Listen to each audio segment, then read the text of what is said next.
No matter how many stories I tell her, how many pictures we look at, she will never know her father.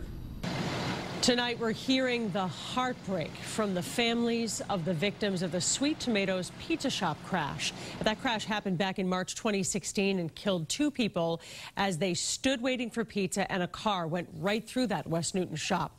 Now, the defense is considering a plea change to avoid the heartbreak of a trial, but they want to try to avoid all prison time.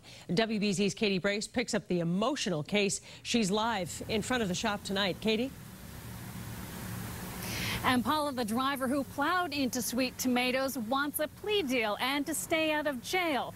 But the family and friends of those who were killed say they didn't have a choice in their fate. And for the first time, we're hearing from those who lost so much. In the simplest of terms, joy has been taken from our lives.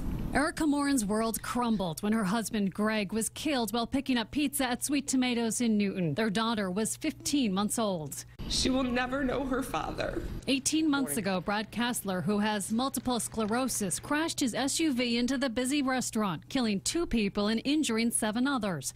Tom Desmond's sister died. Elena's death was preventable and avoidable.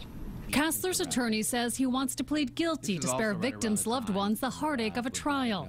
But the judge wanted to hear from victims before weighing in on potential jail time.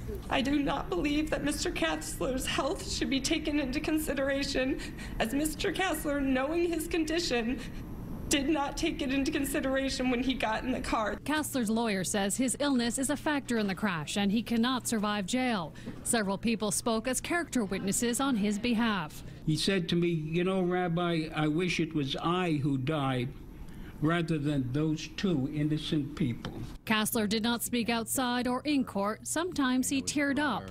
Erica Morin says she has never stopped crying. We live this every day and will continue to for the rest of our lives. And the judge still has to hold another hearing to hear medical testimony, and his sentence could determine if there is a plea deal with Kassler, where he would plead guilty to 2 counts of motor vehicle homicide. We're live in Newton. Katie Brace, WBZ News.